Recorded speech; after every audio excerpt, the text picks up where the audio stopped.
Assalamualaikum warahmatullahi wabarakatuh. Alhamdulillah wassalatu wassalamu ala Rasulillah nabiyyina wa sayyidina Muhammad ibn Abdullah wa ala alihi wa sahbihi wa man walah wa ba'd. Teman-teman, saudara-saudariku, keluargaku, semoga hari ini kita semua berada dalam rahmat dan keberkahan di sisi Allah Subhanahu wa taala.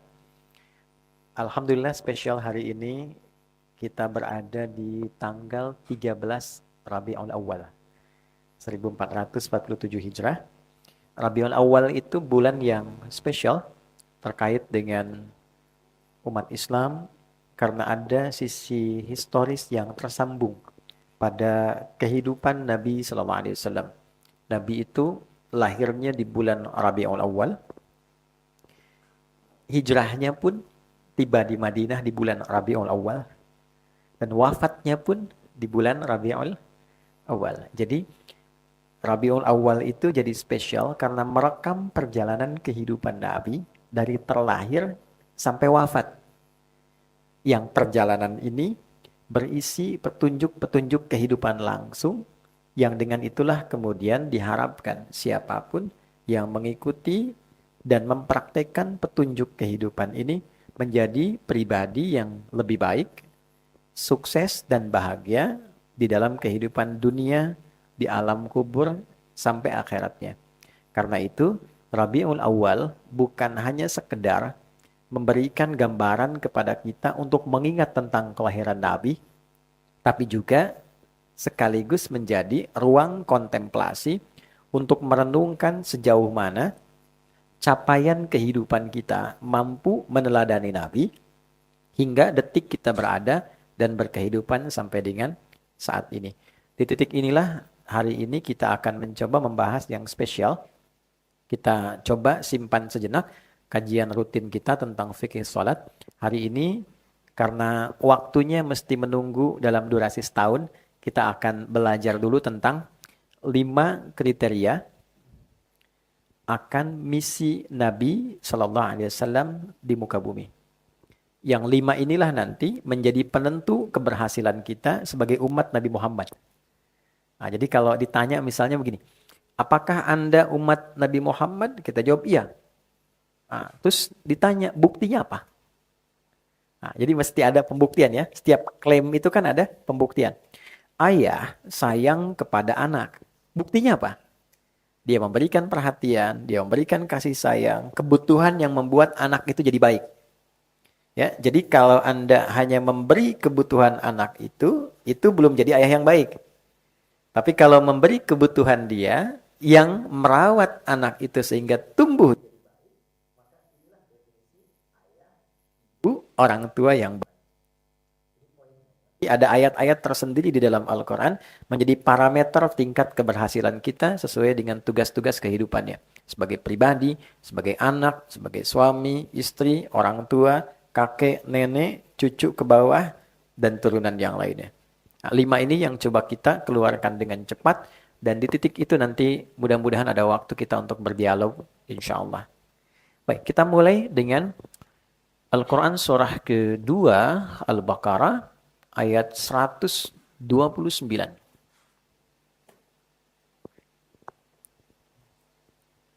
Saya mohon izin berdiri ya, supaya ada catatan yang bisa teman-teman nanti kaji ulang.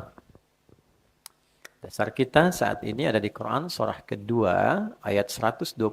Karena kita akan membahas dengan lebih spesifik, saya akan lebih fokus kepada materi yang kita kaji. Sudah? Nah, sekarang kita langsung dulu ya. Nanti tafsir penjelasannya kita gabungkan dengan ayat-ayat lain. Di paling kiri agak ke atas sedikit. Nabi Ibrahim dan Nabi Ismail alaihimassalam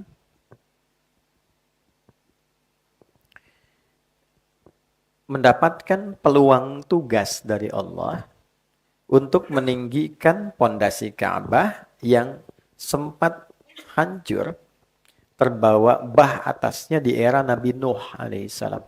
Jadi di era Nabi Nuh alaihissalam itu ada banjir besar, Yang dalam satu keterangan juga menyapu bagian bangunan atas Ka'bah. Ya, sehingga tersisa pondasinya.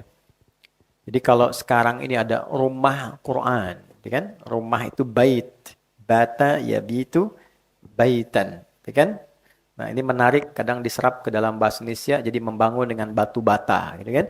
Ya, bata yabitu baitan, tempat untuk beristirahat. Bait. Oke. Ini baitnya ada bangunannya. Saya gambarkan beginilah ya, yang paling ringannya ini. Nah, di bawah ini kan ada pondasi. Mesti ada pondasi untuk mengokohkan bangunan ini. Oke. Pondasi itu kalau satu disebut qaidah namanya. Oke. Kalau banyak, tidak hanya satu, maka dijamakkan menjadi qawaid. Qawaid begini. Saya bulat ya. Ka'bah itu berapa sisi? 4 ya. Maka minimal pondasinya ada berapa? 4. Tunggal atau jama'? Jama'. Berarti yang digunakan kaidah atau qawaid? Qawaid kan? Berarti kita cek di sini ya. Oke. Ini kan disebut Baitullah kan? Ka'bah itu ya. Ya, rumah pertama yang menjadi penanda kiblat yang dibangunkan untuk manusia. Jadi kalau Anda akses Quran surah ketiga Ali Imran dari ayat 96 sampai 97 kita temukan ayat itu inna awwala baitin wudi'a linnas. Sungguh rumah pertama yang dibangunkan sebagai kiblat untuk manusia. Sehingga ada riwayat dalam kitab Akhbaru Makkah jilid yang pertama itu ada riwayat menyebutkan Ka'bah itu dibangunkan, bukan manusia yang bangun. Oke, malaikat ditugaskan membangun Ka'bah. Sehingga berbentuk seperti ini tampilan rumah Allah, gitu kan? Baitullah. Bait. Ada ruang di dalamnya. Singkatnya, kalau seperti ini jadi bait. Ingat ya kata ini saya bulati lagi. Di sini ada qawaid. Jadi kalau qawaid hanya pondasinya saja 4 sisi di sini. Ini ya. 1, 2, 3, 4. Ini ya. Kalau jadi bangunan sini disebutnya apa? Bait. Sehingga Ka'bah disebut dengan Baitullah. Nah, ini majas, ketakiasan. Rumah Allah maksudnya Allah memerintahkan dibangunkan sebagai kiblat untuk manusia. Ya, untuk beribadah kepada siapa? Allah. Nah, di era Nabi Nuh alaihissalam, ini hikmahnya. Allah mengizinkan banjir bah itu, lihat catat kalimat saya, Allah mengizinkan untuk menyapu juga bagian atas Ka'bah ini, sehingga tersisa itu 4 sisi dari pondasinya saja. Tuh. Ini kan? Ini tertutup juga, tertutup. Baik, dari era Nabi Nuh ke Nabi Ibrahim kan cukup jauh jaraknya. Ya, Ibrahim alaihissalam bin Azar atau bin Nahur, bin Abir, bin Kinan, bin Arfahsyad, bin Sam, bin Nuh alaihissalam. Kurang lebih ada 6 generasi ke atas. Ya kan? Baik. Setiap generasi bisa panjang kan usianya. Ya, nanti semakin pendek usia, semakin mengecil postur tubuh, semakin dekat ke kiamat. Nah, tapi jangan disimpulkan lihat orang pendek besok kiamat. Tidak juga ya. Itu definisinya kita perlu perdalam. Singkatnya, di era Nabi Ibrahim alaihissalam, maka beliau diperintahkan oleh Allah, diberikan isyarat oleh malaikat untuk menunjuk area Ka'bah ini yang dulu sempat hancur, bagian atasnya terkena bah, ditunjukkan di bagian pondasinya, diperintahkan meninggikan kembali. Bukan membangun, tapi meninggikan kembali. Bahasa Arabnya meninggikan tuh rafa'a.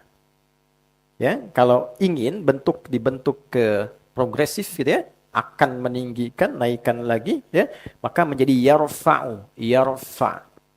Ditinggikan, tinggikan. Oke. Ini yarfa'u.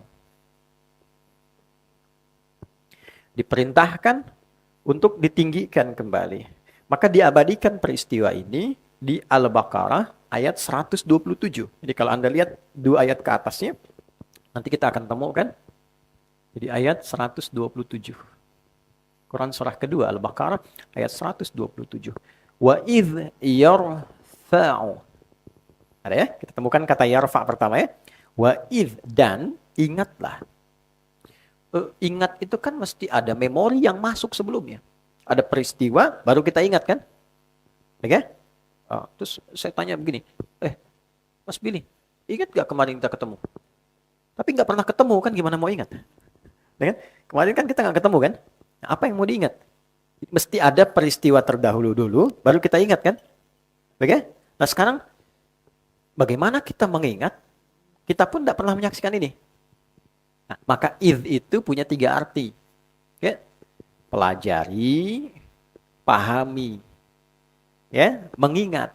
Baru dengan mempelajari, memahami itu, seakan-akan ada rekaman visual dalam pikiran kita untuk mengingat peristiwa dengan pengetahuannya, walaupun tidak mengetahui kejadian saat itu berlangsungnya.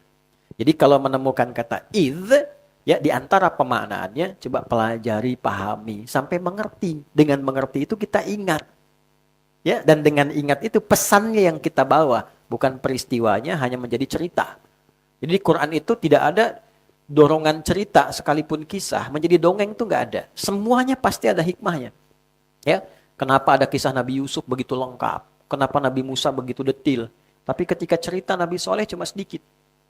Ya, ketika cerita Nabi Dzulkifli cuma sedikit namanya aja. Kisahnya nggak detil, pesannya apa? Nah, itu ada temanya tersendiri. Tarik ke sini. Wa idh yarfa'u Ibrahimul qawa'id minal bait. Dan pelajarilah, pahami sampai engkau mengerti. Setelah paham, mengerti, ingat ya nanti hikmah yang terkandung dalam peristiwa ini. Ketika Ibrahim alaihissalam diperintahkan oleh Allah untuk meninggikan kembali. Wa idh yarfa'u Ibrahim, ini qawa'id, ini minal bait. Ketika Nabi Ibrahim diperintahkan oleh Allah untuk meninggikan kembali pondasi Ka'bah yang sempat tersapu bagian bangunannya di era Nabi Nuh alaihissalam. Wa Ismail, dan Ismail. Oke, sekarang saya tanya gini. Kenapa Ismailnya diakhirkan? Kan bisa kalimatnya begini. Dan ketika Allah perintahkan Ibrahim dan Ismail alaihissalam untuk meninggikan pondasi Ka'bah. Ya, kan bisa begini di luar Quran. Wa idh yarfa'u Ibrahimu wa Ismailul qawa'id minal bait. Kenapa tiba-tiba wa idh yarfa'u Ibrahimul qawa'id minal bait wa Ismail? Nah, cepat ya, waktunya terbatas.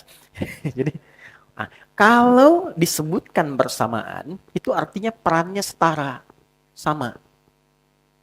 Ya, kalau disebutkan satu terlebih dahulu, yang kedua di belakang, artinya peran utamanya yang pertama ini. Yang belakang tuh ikut-ikut bantu. Oke? Nah, jadi sebetulnya yang diperintahkan itu Nabi Ibrahim. Anaknya ini masih belia, belum balik loh waktu itu. Ya, ada menyebutkan sekitar 3-4 tahun. Tapi saking merasanya kasih ayah kepada beliau dalam perjalanan hidupnya, jadi ketika ayah dapat tugas, itu punya rasa ingin bantu. Ingin bantu. Jadi begitu anak ayahnya diperintahkan, anaknya pengen bantu. Padahal masih kecil, masih belia. Sehingga dalam fikih keluarga, dibawa ini sebagai pesan moral yang sangat tinggi. Bagaimana seorang anak bisa punya kasih yang dalam kepada ayah. Sampai pekerjaan ayah pun dia ingin hadir membantunya.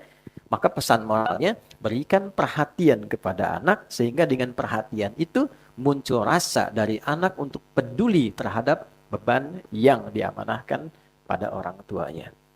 Jadi poinnya. Ya, makanya Nabi Ibrahim kan viral. Kenapa disebut Ibrahim? Ada 2 makna kan? Ya, Abraham atau Abram itu punya 2 arti. Satu, ada yang mengartikan sang petualang, sang pelintas yang melintasi berbagai daerah untuk bertugas. Ada yang mengartikan dari Abun Rahim. Ibrahim Abun Rahim. Bapak yang penuh kasih. Saking kasihnya, anak lahir diperintahkan untuk berdomisili di Mekah yang masih gersang, biwadin ghairi dzi zar'in inda baitikal muharram.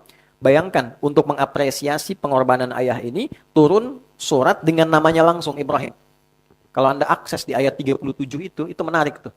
Ya. Ketika ditinggalkan di tempat gersang, ini baru lahir, masih merah, dengan ibundanya disimpan satu tempat dan ditinggalkan. Perintah Allah begitu.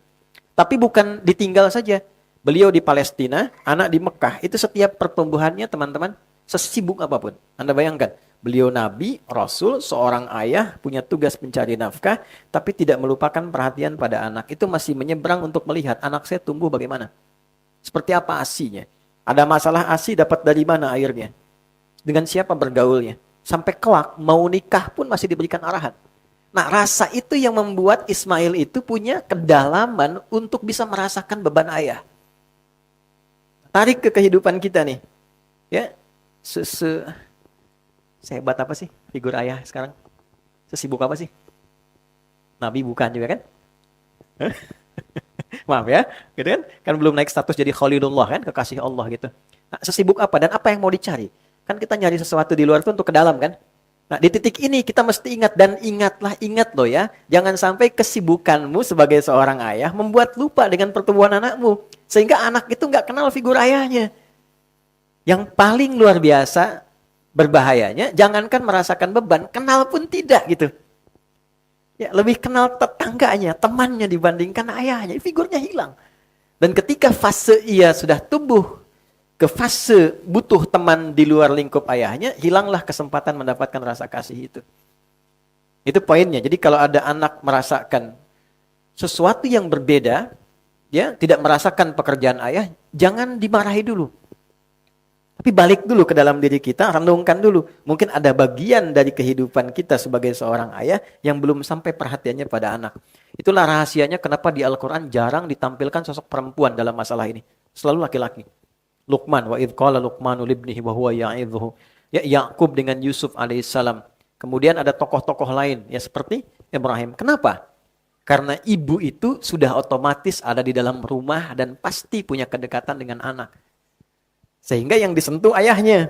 Kenapa? Karena tugasnya banyak di luar. Tapi filosofinya dibangun oleh Quran. Jangan sampai kesibukanmu di luar melupakan juga tanggung jawab pokokmu yang ada di dalam. Kan nyari harta buat ke dalam.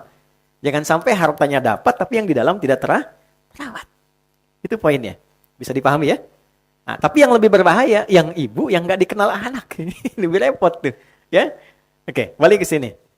Nah ini jadi ketika beliau diminta untuk meninggikan bangunan, beliau sudah pondasi, beliau meletakkan kakinya. Pijakan pertamanya untuk bisa meninggikan itu lagi disebut makom namanya. Pijakan pertama untuk mengerjakan sesuatu yang terhormat. Ya, dan itu nanti menjadi jejak kehidupan. Makanya orang-orang baik kalau meninggal itu diarahkan dulu namanya makamnya. Di mana makam syekh ini? Jarang disebut kuburan. Di mana makam kiai ini? Ya karena ada jejak kebaikan dari perjalanan orang soleh ini saat hidup. Jelas ya? Maka ketika dipijakkan itu sampai sekarang diabadikan menjadi makam Ibrahim namanya. Ya. Tidak ada hal-hal mistis di dalamnya dan seterusnya, tidak. Ini menunjukkan jejak yang harus dipelajari. Justru dengan jejak itu diteladani dalam kehidupan. Jejak pertamanya. Nah, poinnya adalah ketika beliau di sini sedang berpijak, ingin menyusun batu-batu kembali, datanglah anaknya dari sisi sini. Membawa batu.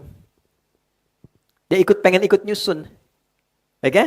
Nah, sehingga area ini sampai sekarang disebut Hijr Ismail. Ini.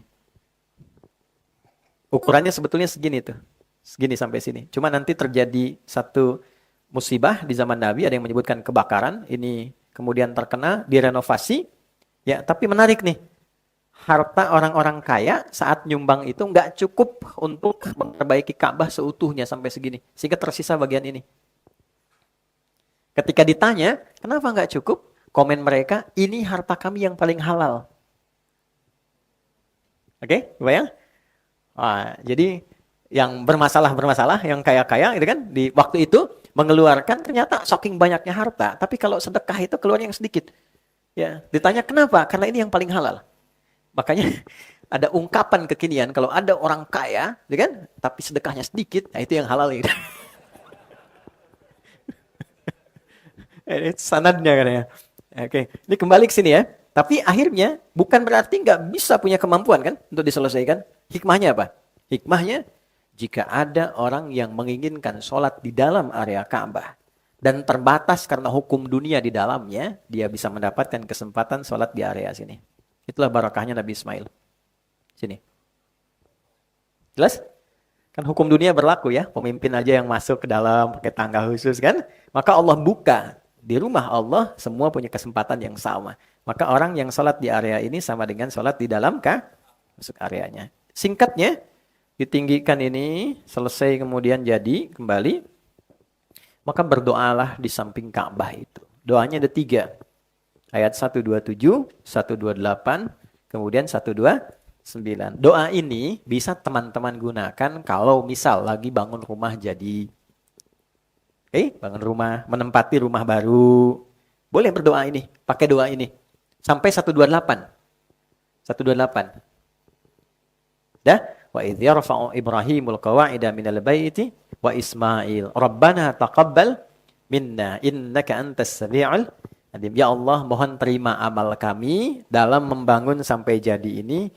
Aku yakin hanya Engkau yang Maha mendengar dan menerima doa yang aku sampaikan ini.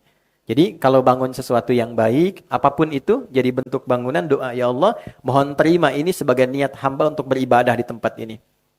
Lalu yang 128-nya, Rabbana waj'alna muslimaini laka wa min dzurriyyatina ummatan muslimatan lak wa arina manasikana wa tub alaina innaka antat tawwabur.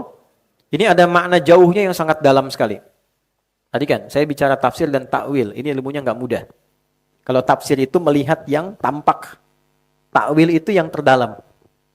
Yukhrijul hayya minal mayyit. Menghidupkan dari yang mati jadi hidup. Tafsir, telur jadi ayam. Tidak ada apa-apa, berproses, tiba-tiba jadi ayam. Ya, itu tafsir namanya. Tapi kalau kita katakan yang belum ada iman, hidup dengan imannya. Itu takwil namanya. Setelah rumahnya jadi, diisi, kita berdoa, ya Allah, mohon jadikan setiap penghuni rumah ini. Aku, keluargaku, menjadikan rumah ini sebagai tempat yang membuat kami menjadi hamba yang baik. Dan kalau kami salah, bimbing setiap anggota di rumah ini untuk memperbaiki diri dengan bertobat kepadamu sehingga kembali jadi baik. Dan mohon tunjukkan kami upaya menjadi orang baik dari tempat yang rumah telah selesai kami bangun ini. Itu diantara doa yang bisa teman-teman kemudian terapkan dalam kehidupan kekinian. Nah, pokoknya saya langsung ke ayat 129. Perhatikan baik-baik.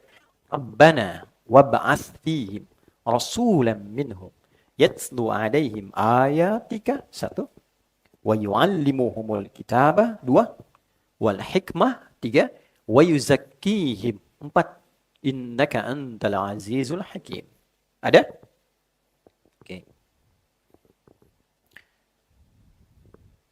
Saya dulu pernah titipkan Mas Dimas ya, paket untuk buku Quran itu ya. Ada, nanti dibagi aja. Supaya nanti pas kajian bisa buka sambil lihat ya. Nanti ditandain. Kalau ditandain nanti saya tugasin menghafal pertemuan berikutnya. Nah, passwordnya masuk sini, tes dulu tuh. Oke.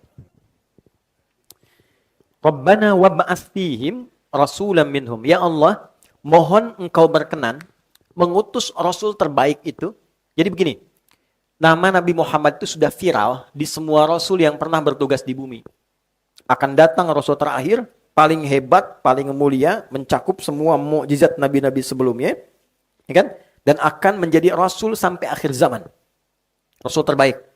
Nah, Nabi Ibrahim, Nabi Ismail berdoa, ya Allah, karena ini Rasul terbaik, Rasul paling istimewa, maka kami mohon lahirnya pun lahirkan ia di tempat yang istimewa ini.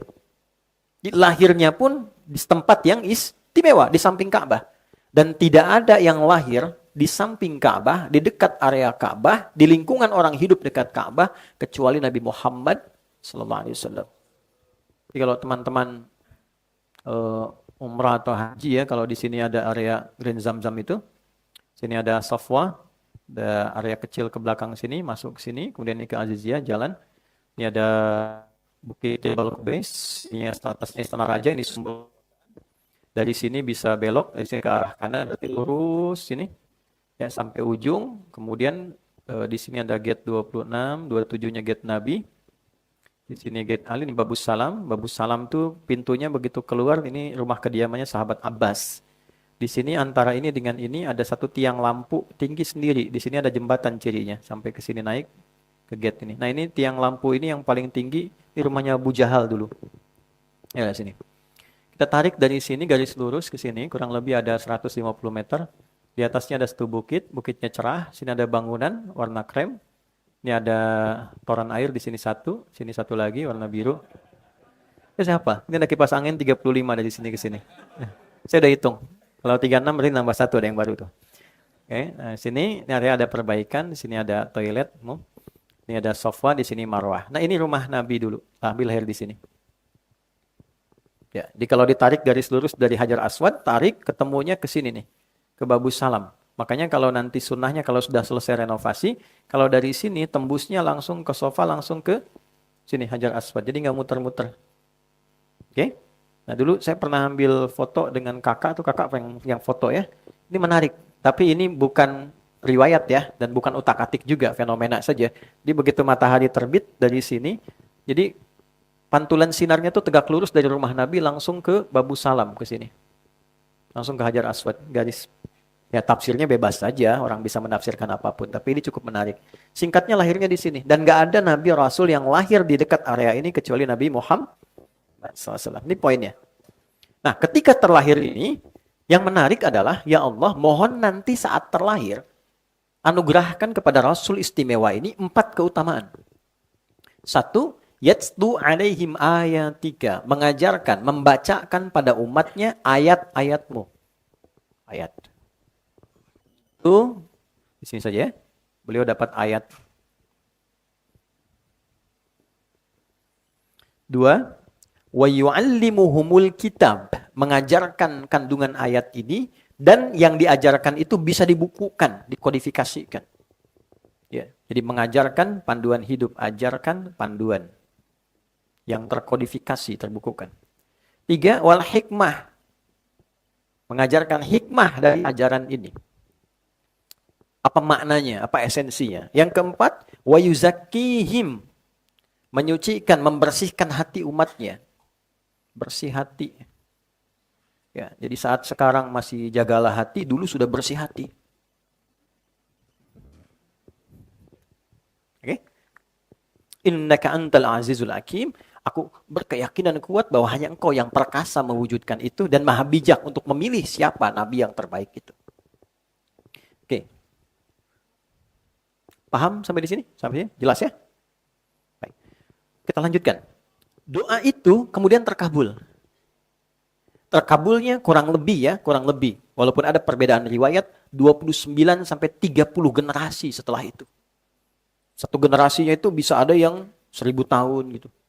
Ya, bisa ada yang ratusan tahun. Itu 30 generasi. Setelah itu terkabul. Lahirlah Nabi Muhammad sallallahu alaihi wasallam. Diurut Muhammad SAW bin Abdullah, bin Abdul Muttalib, bin Hashim, bin Abdul Manaf, bin Qusay, bin Murrah, bin Kilab, bin Ka'ab, bin Ghalib, bin Fihir, bin Malik, bin Nadar, bin Kinana, bin Khuzaimah, bin Mudrikah, bin Ilyas, bin Nidar, bin Mudar, bin Ma'ad, bin Adnan, bin Addi, bin Adri, bin Muqawwam, bin Nahur, bin Tarikh, bin Ya'rub, bin Yasjub, bin Nabit, bin Ismail alaihissalam, bin Ibrahim alaihissalam. 30 generasi. Coba ulangi. 30. Baru dijawab. Nah ya. Nabi loh, bayangkan loh ya. Nabi Ibrahim kan kekasih Allah tuh. Wattakhadallahu Ibrahim khalila, kekasih Allah, dekat sama Allah. Luar biasa solehnya. Nabi Ismail demikian. Sangat disayangi Allah, disebut gulamun halim. 2 orang, Nabi Rasul tersayang, berdoa, dijawabnya 30 generasi setelahnya. Ya kita bukan Nabi, bukan Rasul, belum punya status itu, doa pengen nuntut dijawab sekarang gitu. Maka Allah tahu yang terbaik, kapan waktu yang pas menjawab doa kita sesuai dengan kemampuan kita untuk menerima jawaban doa itu. Itu poinnya. Maka ketika lahir Nabi Rasul itu dijawab oleh Allah, jawabannya turun di Quran surah kedua, surah yang sama. Ayatnya 151, paling kanan, agak sedikit ke bawah, ke tengah dikit ya. Quran surah 2 ayat 151. Anda bisa compare, bisa bandingkan dengan ayat 129. Yang berdoa, gini lihat, perhatikan gaya bahasa antara berdoa dengan menjawab doa. Berdoanya, Rabbana waba'ath fihim rasulam minhum. Dijawab oleh Allah, kama arsalna fikum rasulam minkum. Rabbana wab'ath fihim rasulam minhum. Kama arsalna fikum rasulam minkum. Sebagaimana dulu pernah berdoa orang tuamu, ya kan? Nabi Ibrahim, Nabi Ismail, aku kabulkan doa itu dengan menetapkan seorang Rasul terhebat, terbaik, istimewa dari komunitas orang yang berkehidupan dekat Ka'bah. Doanya dikabulkan. Jadi ini prinsip untuk menunjukkan tidak ada doa yang tidak terkabul sepanjang itu baik. Ya. Tidak ada doa yang tidak terkabul sepanjang itu baik. Itu ada di Quran surah kedua ayat 186, itu aturannya. Wa idza sa'alaka 'ibadi fa inni qarib ujibu da'watad da'i idza da'an. Jadi kalau hambaku berdoa itu pasti aku akan kabulkan. Pasti. Ya, falyastajibu li wal yu'minu bi la'allahum yarshudun. Untuk mempercepat terkabulnya itu, cepat juga tunaikan seruan-seruan Allah. Doa itu kan kita menyeru Allah. Allah menggunakan hukum logika dulu supaya kita paham. Kalau kamu ingin cepat dijawab seruanmu, jawab cepat juga seruanku pakai iman. Ini diminta sholat, siap-siap lambat. Tapi kalau minta sama Allah pengen cepat. Kan tidak ada keadilan di situ. Sedangkan Allah maha adil. Nah, cuma harus belajar fikih doa. Cara Allah menjawab doa, itu ada 3 caranya. Diberi langsung sesuai permintaan. Sepanjang dia butuh itu, dan baik itu bagi kehidupan dunia akhiratnya. Ya Allah minta sepeda, dikasih sepeda. Langsung gitu. Ya? 2, Allah berikan penundaan waktu sampai ia punya kemampuan menggunakannya secara benar. Oke, kita gunakan hukum logika sebentar. Anda punya anak usia 5 tahun. Pengen minta dibelikan motor. Oke? Tapi Anda punya kemampuan untuk membelikan itu. Dibelikan nggak? Tidak kan? Nanti deh ya. Setelah nanti sudah bisa pakai itu, baru ayah berikan. Sekarang pakai yang ini dulu, motor-motoran. Ya kan? Setelah dia sanggup, baru diberi kan? Nah sama Allah memberikan pada kita. Allah kan maha tahu tentang kita. Ini dilihat nih, ini kalau diberi sekarang, justru jadi madharat, nggak baik. Maka dikasih jeda untuk mematangkan diri dulu, itu pun dibimbing sama Allah. Dan kadang-kadang manusia itu unik, ketika diberi, itu nggak sadar kalau itu permohonannya yang dulu. Gitu loh.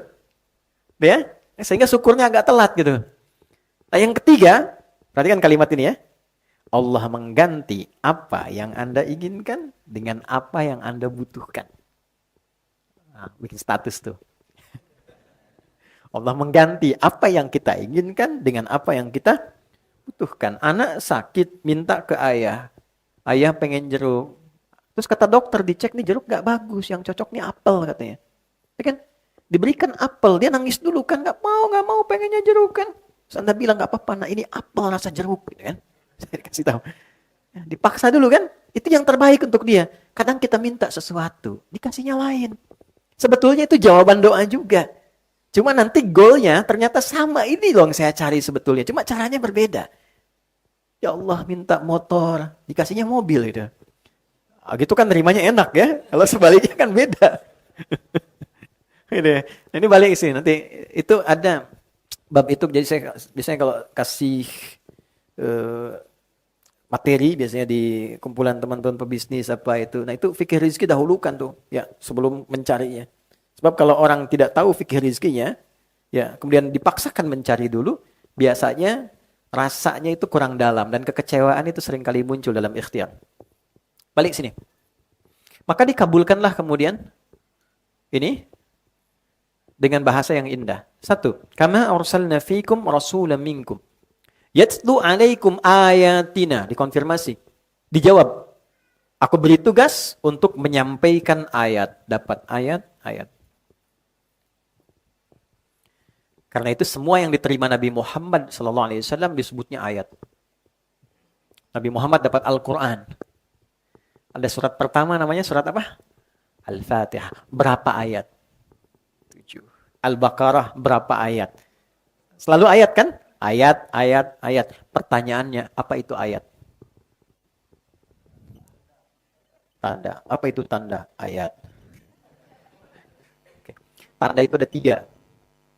1, alamat. Alamat ya, alamat dari bahasa apa? Arab.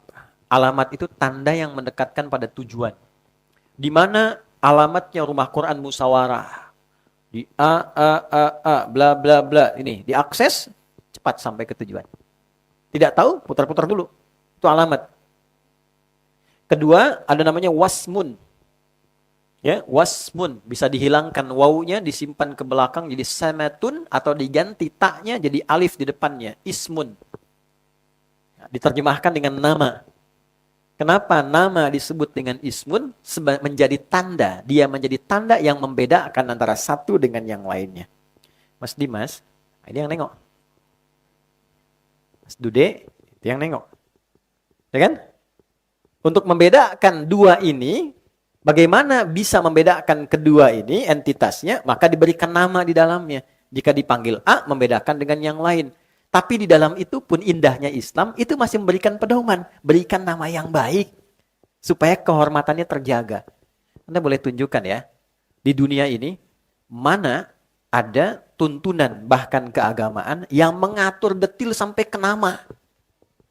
Islam tuh sampai begitunya. Kayak di Islam itu, Nabi pernah memberikan gambaran, mengarahkan beberapa sahabat, mengganti nama-namanya, yang kurang layak untuk maslahatnya. Ya, makanya cek namanya ya. Nah, nama itu bagian dari doa dan menentukan bagian dari jalan kehidupan. Ya, makanya kalau beri nama, cari nama-nama yang terbaik. Sehingga di dunia bagus, di akhirat dipanggilnya itu menyenangkan. Saat dipanggil di hari kiamat, kan? Nah, makanya jangan jadi candaan ya. Jangan jadi candaan. Nah, cari yang terbaik. Hati, ya, ada 9 nama yang kalau ketemu itu langsung ganti. Nah, 9 nama setan tuh ada 9 nama. Di Tanah Kusir bulan depan kita bahas materi namanya fikih setan. Belum pernah dibahas kan ya? Iya kan, kalau tahu jalan yang baik aja nggak pernah dengar tahu kerikil lubangnya bisa terpeleset tuh. Nah, balik sini.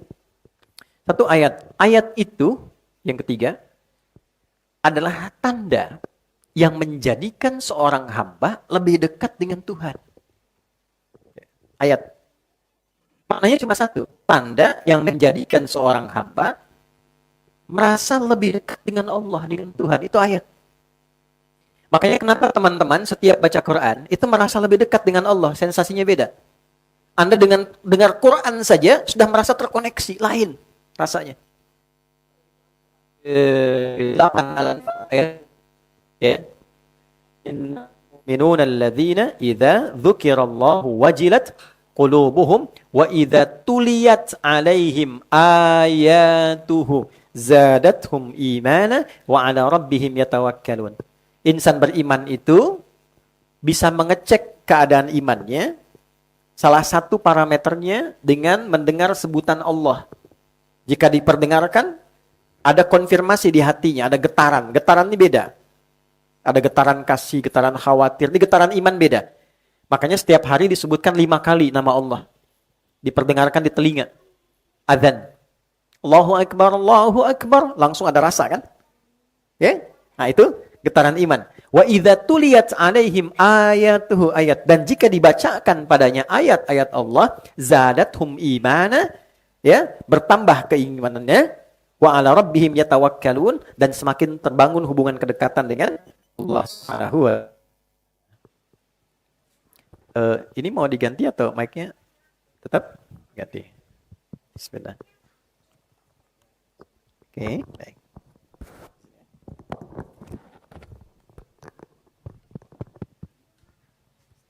Cek.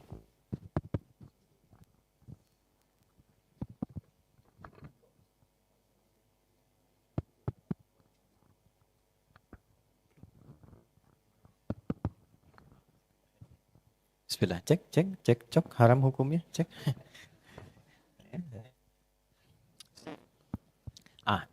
Sekarang kita ngaji agak dalam dulu ya, agak dalam. 6.236 ayat, itu isi Al-Quran. Tahan dulu ya, pelan-pelan. Karena dia punya fungsi ayat, otomatis segala yang ada di Quran itu membuat kita menjadi semakin lebih dekat dengan Allah. Satu. Pelan-pelan ya. Yang kedua, Quran itu isinya bukan sekedar bacaan. Tapi di dalamnya ada petunjuk kehidupan. Inilah dahsyatnya Al-Quran. Suka ringkas, kalau saya suka ringkas, saya sebut bahasanya kurikulum hidup, pedoman hidup. Yang mengantarkan pada kesuksesan dan kebahagiaan. Falah bahasa Arabnya. Inna hadzal Qur'ana yahdi lillati hiya aqwam. Yubashshirul mu'minina alladzina ya'maluna as-salihati anna lahum ajran kabira. Oke. Pelan-pelan ya, pelan-pelan.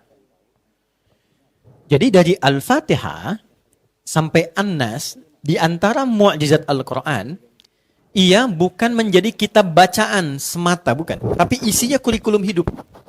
Jadi semua perjalanan hidup kita, dari lahir sampai dengan wafat, itu kalau ingin bahagia, ingin sukses, Anda tinggal keluarkan ayat-ayat itu, praktekkan ayatnya dalam hidup, itulah yang mengantarkan kita pada kesuksesan sejati dan kebahagiaannya.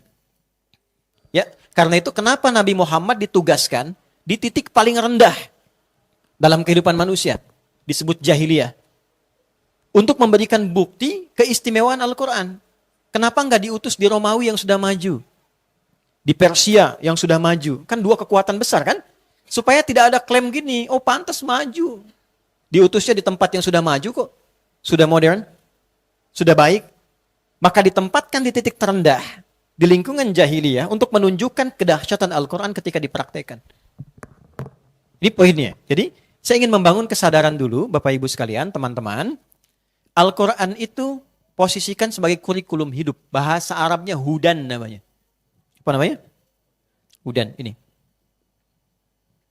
Ada di Quran surah 2 ayat 185 tuh. Syahrul Ramadan alladzi unzila fihi al-Quran hudal lin nas.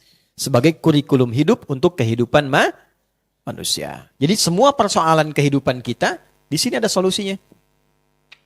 Kalau benar, fala khaufun 'alaihim wa lahum yahzanun. Hidup itu selalu dekat dengan kesuksesan dan selalu lekat dengan kebahagiaan. Dua poin ini. Nah, jadi membaca itu gerbang pembukanya saja. Intinya tilawah, karena bahasa risalahnya begini. Coba lihat lagi ayatnya. Yatlu 'alaihim kan, bukan yaqra'una 'alaihim. Bukan yaqra'u 'alaihim, tapi yatlu 'alaihim. Beda qiraah dengan tilawah. Qiraah, iqra, itu membaca, makna asalnya, tanpa menuntut memahami. Dulu pernah ada buku Iqra kan? Iqra ya? Kan di situ diajarkan kita cara baca kan? Tapi nggak diajarkan untuk memahami, ini mah apa maksudnya? Enggak kan? Cuma ada harokat, fathah, kasrah, dhammah, sukun kan? Fathah, itu kan? Fathah, fa, sin, kasosi, si, ha, maskun disukunkan, gitu kan? Apa sih? Kan? Terus gitu. Itu aja kan? Ya sama, membaca begitu. Bahasa Indonesia juga begitu. Dulu waktu saya kecil kan ada pelajaran bahasa Indonesia itu, membaca, ini Budi, ini Ibu Budi, ini ayah Budi, ini kawan Budi. Tapi sampai sekarang kita kan nggak pernah tahu Ibu Budi itu siapa. Tinggal di mana dia, itu kan? Keluarga mana? Kan nggak kan? Hanya untuk bisa baca ya. Tapi setelah baca, instrumen itu digunakan untuk memahami makna. Kita bisa gunakan baca koran, baca berita, mengakses informasi. Nah, Quran begitu. Cara kita memahami, mengakses disebut dengan tilawah. Nah, pelan-pelan ya. Jadi singkatnya begini, di setiap aktivitas kehidupan, di bidang apapun, kalau ingin sukses, ingin bahagia yang sejati, ini ada kurikulum kehidupan yang Allah langsung berikan sebagai tanda kasihnya bagi kita, yaitu Al-Quran. Satu itu dulu. Nah, yang kedua pertanyaannya adalah, dari setiap ragam kesuksesan yang telah diraih dengan petunjuk ini, berapa yang sudah mendekatkan diri kita pada Allah? Itu. Nah, ini ciri umat Nabi di sini. Ciri dasarnya berinteraksi dengan Quran. Ciri keduanya menggunakan Quran sebagai panduan kehidupan. Ciri ketiganya dijadikanlah hasil dari panduan itu untuk mendekatkan diri pada Allah. 3 ini. Nah, sekarang tolong muhasabah, koreksi sampai kita berkehidupan dengan usia saat ini. Dari bagian pertama saja berapa yang sudah kita tampilkan. 1, interaksi dengan Al-Quran. Hari ini udah ngaji belum? Kemarin ngaji enggak? Dan Quran ini akan menentukan dunia dan akhirat kita. Orang pertama masuk surga, yang diminta itu konfirmasi Qurannya. Iqra waqar. Silahkan baca bacaan Quran yang biasa engkau baca saat di dunia. Fa inna akhira qiraatika akhiru manzilatika fil jannah. Akhir bacaanmu itulah akhir tempatmu di surga. Tuh, kita dipaksa untuk mendapatkan kebaikan dari Quran ini, diminta untuk baca. Dikonfirmasikan. Satu dulu tuh. Coba dicek ya. Sayang nggak sama Nabi kita? Sayang ya? Saya tanya gini, kalau ada orang yang paling kita sayangi, terus kirim surat sama kita, mau dibaca nggak? Sekali atau 2 kali? Berkali-kali.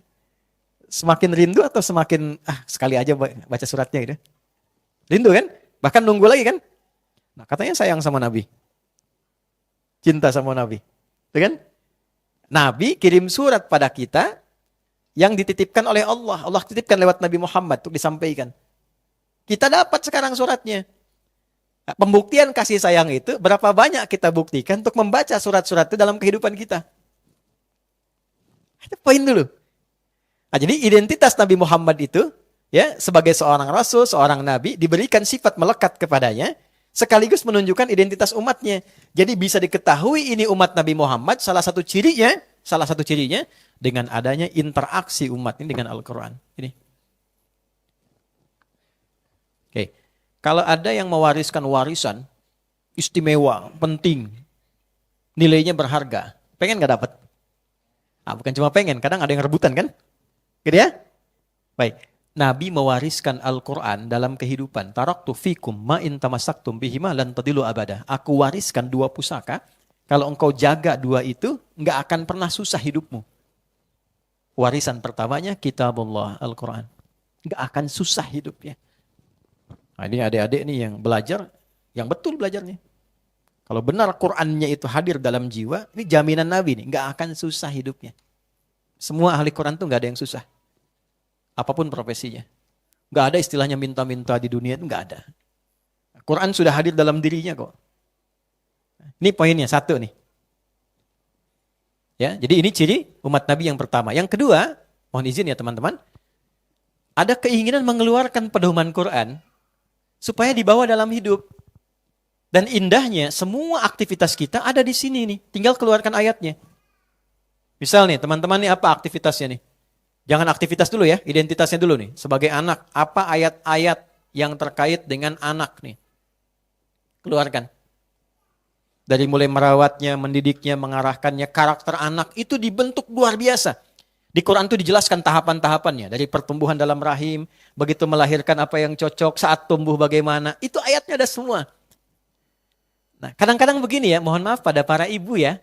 Kadang ibu berharap anaknya menjadi soleh, tapi panduan soleh itu nggak diikutin. Atau nggak diakses gitu. Saya pengen anak saya jadi anak yang soleh.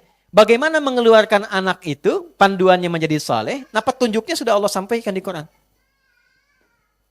Soleh itu kan menggabungkan 4 kan. Sehat fisiknya namanya thayyib, sehat sifatnya namanya khair, sehat perilakunya namanya ma'ruf, dan dikerjakan karena Allah, dekat dengan Allah namanya ihsan. Kalau digabungkan 4 ini, thayyib, khair, ma'ruf, ya, itu ihsan, 4 digabungkan namanya soleh. Makanya semua orang tua kalau berharap ingin anaknya soleh. Itu ada di Quran surah 7 ayat 189. Ya da'awallaha rabbahuma la in ataitana salihah lanakunanna minasyakirin. Sejak mulai mengandung sudah berdoa sama Allah pengen anak yang saleh. Nah itu ya, itu contoh. Sekarang jadi suami, jadi istri, pernah nggak dikeluarkan ayat tentang suami, ayat tentang istri, ayat tentang ayah dan ibu? Kenapa di Quran ada panggilan bunai? Selalu tuh, kalau sudah dipanggil bunai pasti anaknya manggil ayahnya abati. Selalu begitu. Tentang pekerjaan. Yang berbisnis, pernah nggak mengeluarkan ayat-ayat bisnis di Quran? Yang di birokrasi, pernah nggak mengeluarkan ayat-ayat birokratis dalam Quran? Kalau mau simple, keluarkan petunjuknya, susah kan? Dari aksesnya itu, keluarkan sekarang petunjuknya yang sudah disusun oleh para ulama. Ada namanya kitab Jami'. Jami'.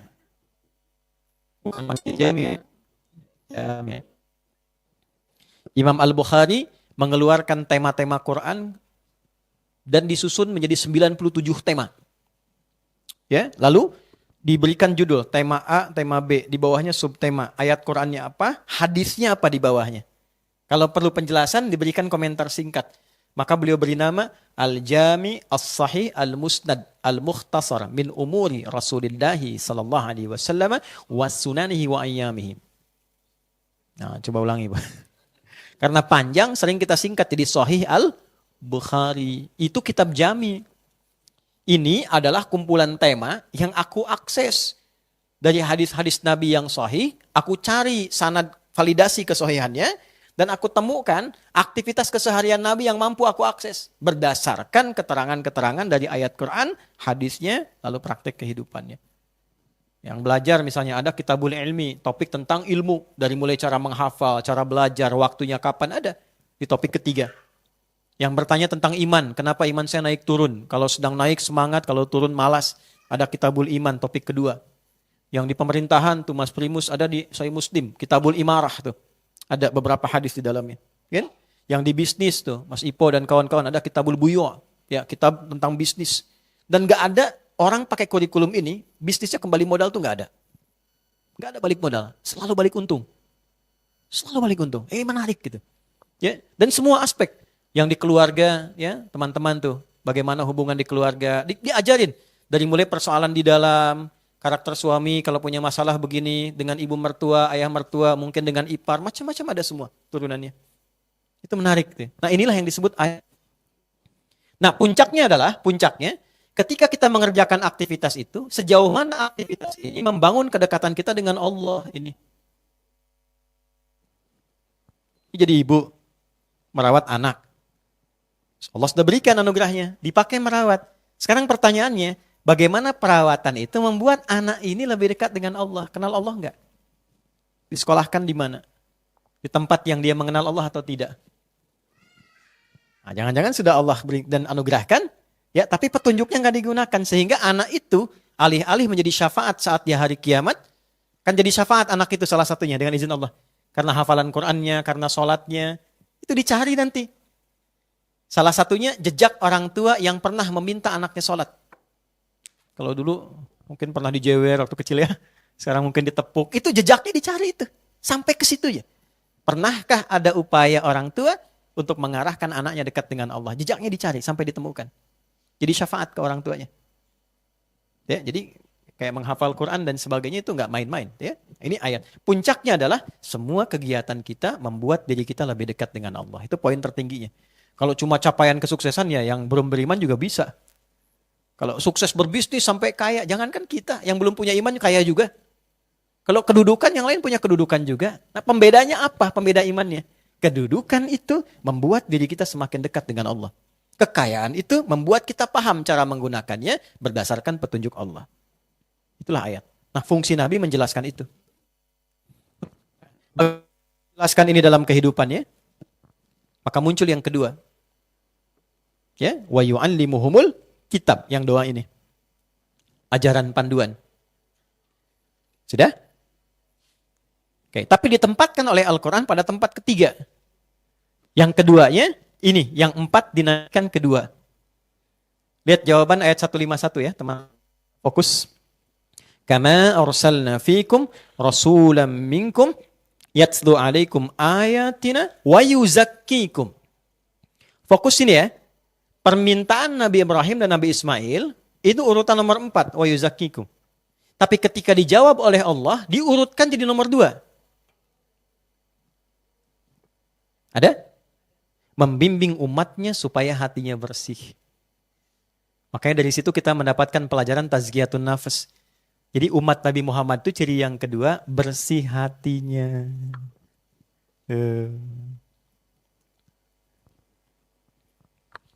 Ada teko enggak? Teko. Enggak, saya bukan tanya supaya bawa teko, bukan. Saya gambarkan, tahu kan teko ya? Baik, kalau di dalamnya ada kopi, keluarnya apa? Ya, kalau di dalamnya air bening, air kan? Dalamnya susu, keluar susu. Berarti teko itu hanya mengeluarkan isinya kan? Hati juga begitu. Kalau kotor, yang keluar di lisan kotor. Di mata jadi kotoran, melihatnya penuh amarah. Ke telinga pengen dengar yang kotor-kotor aja, yang baik-baik gak mau dengar. Ah, kamu sok soleh gitu kan? Karena biasa dengar yang salah, makanya soleh gak biasa. Gitu. Nah, isi hati itu begitu. Itu ada di Al-Arba'in itu nomor hadis yang ke-6. Ya, ala wa inna fil jasadi mudghatan idza salahat salahal jasadu kullu wa idza fasadat fasadal jasadu kullu. Ala wahyal qalbu. Dalam diri kita ada qalbu, di situ penentunya. Kalau itunya bersih, semua tubuh bersih. Ya. Mungkin di sini ada dokter atau ahli biologi yang bisa gambarkan nanti dengan lebih baik pengetahuan saya. Ini ada logikanya sederhana dulu. Waktu biologi kan kita dapatkan tuh di bagian jantung itu kan ada 4 bagian ya. Ada serambi kanan, ada kan? Serambi kanan. Kalau nggak salah atrium ya, atrium kanan istilahnya. Bawahnya kan ada bilik kanan, ventricle. Nah, terus di sini ada serambi kiri. Ini ada bilik kiri. Ini fungsi serambi itu kan nanti menyerap udara dari seluruh organ tubuh kan? Oksigen maksudnya, darah kan diserap ke sini kan? Lewat vena cava ya. Visi kalau vena cava nih. Ini pembuluhnya masukkan ke sini, oksigen rendah, semua darah ngalir ke sini. Di sini nanti diteruskan ke bilik kanan untuk dipompa. Tuh kan? Kemudian dari sini nanti dibawa lagi ya ke paru-paru, dari paru-paru diolah. Kemudian di sini disalurkan ke serambi kiri. Di sini sudah bagus, sudah bersih. Dari sini ke bilik kiri dipompa melalui aorta untuk kembali ke seluruh tubuh. Jadi dialirkan oksigen, darah semua ke sini ya. Tapi penemuan terbaru yang mau saya tunjukkan. Ini kan area jantung nih. Ini. Di penemuan terbaru di tahun 1991 itu ada pakar neurologi namanya Armour, Edward Armour. Dia melakukan penelitian. Ternyata dia menemukan satu titik dalam serambi kanan. Satu titik bagian yang berisi 40.000 saraf kehidupan. Ternyata dalam jantung itu ada otak lain selain otak yang ada di kepala kita itu. Dan disitulah pusat untuk mengingat, memberi perintah, berbicara, merasakan, dan sebagainya. Itu ada 40.000 ada di sini. Bagian titik ini. Dan ini yang menentukan mengalirkan semua perintah-perintah itu ke seluruh tubuh. Yang merasakan, mengingat, mengamati, dan sebagainya. Makanya sering Anda katakan kan hati saya sakit, perasaannya, dan sebagainya. Nah itu di sini puncaknya, titiknya di sini. Kalau ini baik, semua yang dibawa baik, termasuk aliran oksigennya, darahnya, dan sebagainya. Jadi ternyata darah yang dialirkan itu bukan perkara oksigen rendah atau tinggi saja. Ternyata ada bagian lain yang memberikan kualitas kepada darah itu, membentuk perilaku. Ini hubungan dengan makanan. Ini yang bisa diterjemahkan. Kenapa makanan haram membuat seseorang jadi buruk perilakunya? Salah satunya adalah karena ini mensupport sifat-sifat yang ada di otak jantung ini. Dibawalah dengan aliran darah yang dipompa oleh bilik kiri ke semua bagian tubuh. Sekarang tugas Nabi mengajarkan kepada umat, membimbing supaya ini bersih. Sebab kalau ini bersih, yang dialirkan semua sifat ke tubuh pasti bersih juga. Dan mengalirkan tadi isi teko sesuai dengan isinya. Mengalirnya semua baik-baik. Kalau ininya bersih, maka masuk dari sini ke mulut, mulutnya bersih. Keluar kata-kata yang baik. Ya, tembus ke mata, melihat, memandang yang baik-baik sampai seujung kaki. Nah, ini yang tidak ditemukan dimanapun. Perasan kebaikan itu yang disebut dengan takwa namanya. Wa nafsi wa ma sawwaha fa'alhamaha fujuraha wa taqwaha. Makanya sering teman-teman dapatkan kalau Nabi kasih nasihat pasti tingkatkan takwa. Tingkatkan takwa, gitu kan?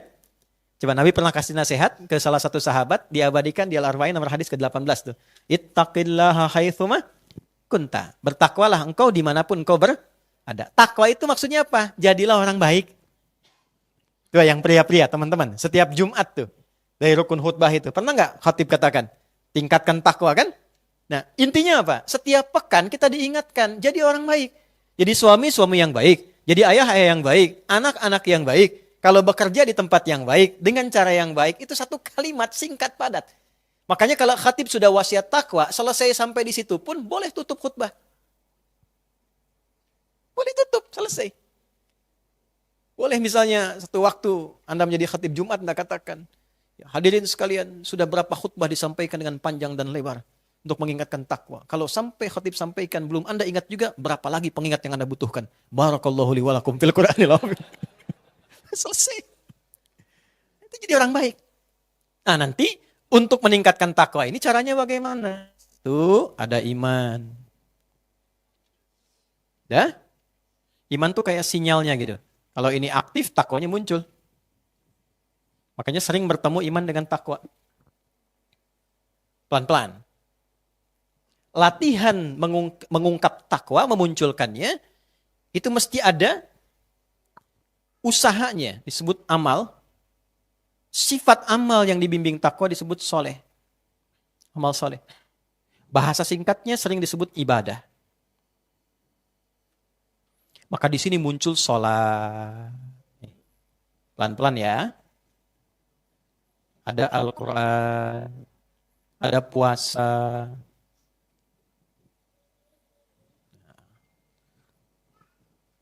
Pelan-pelan. Gak apa-apa, kalau ini saya senang. Kalau ayahnya baru masalah.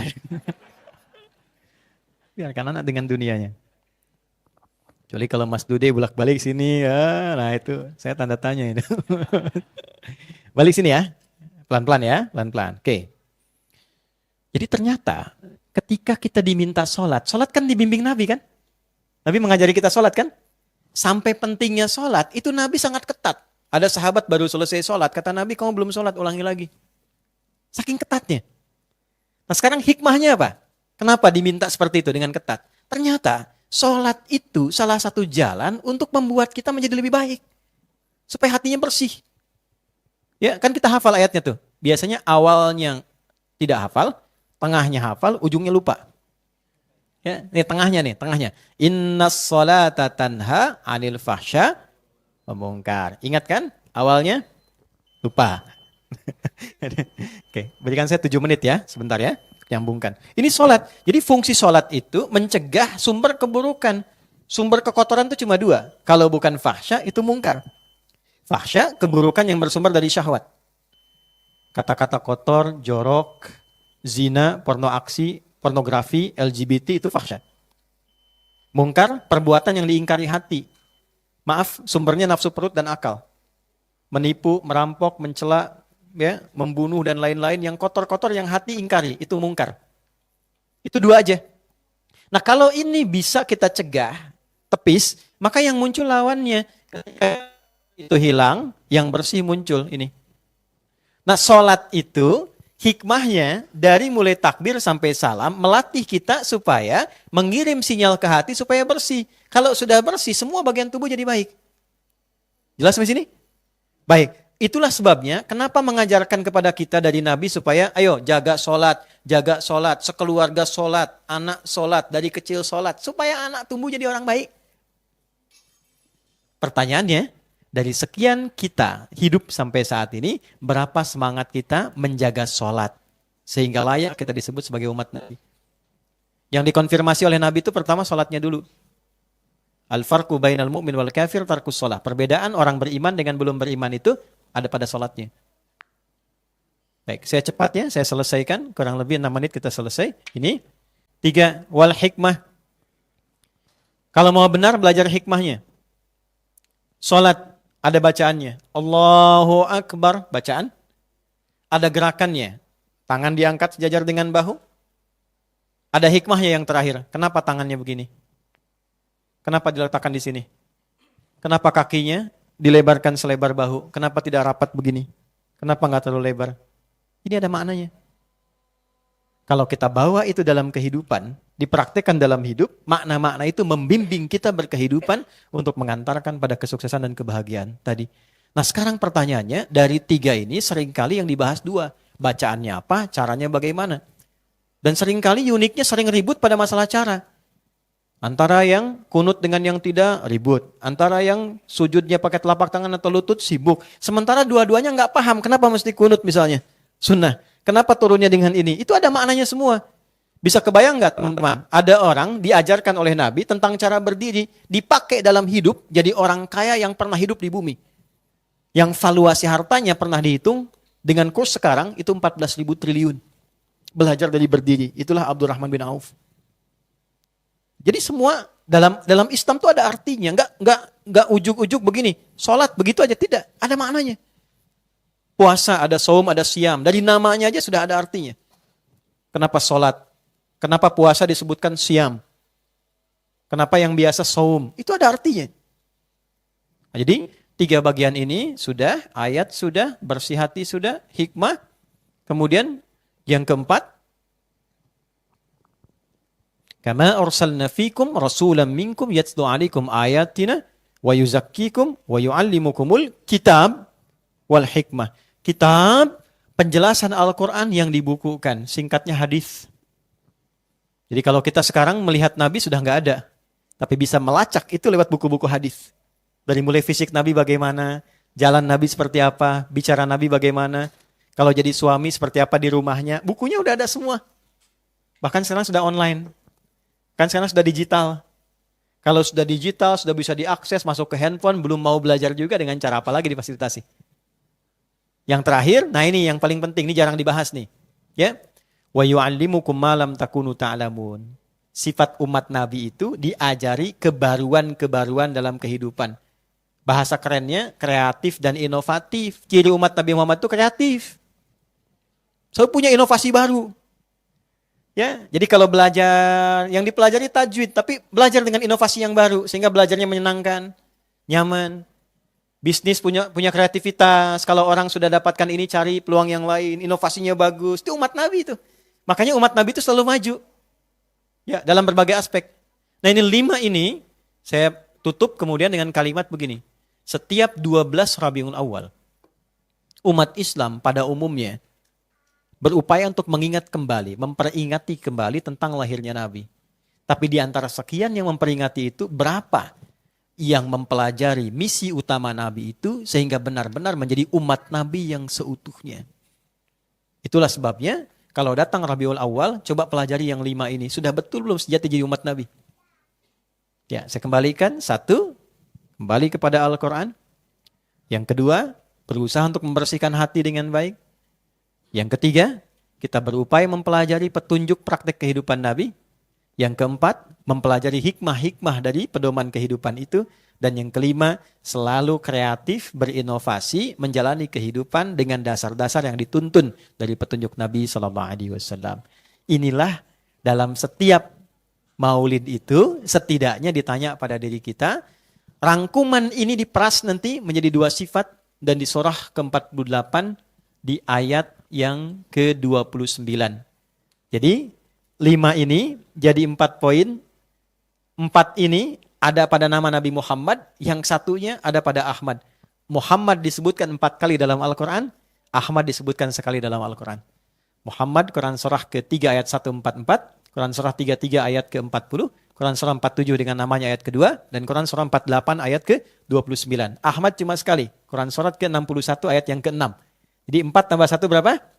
5, misinya 5. Yang 4-nya dengan namanya. Jadi sebetulnya ketika disebutkan nama Muhammad SAW, bukan sekedar kita bersolawat, tapi kita mencoba mengecek, sudah betul jadi umat Nabi yang benar.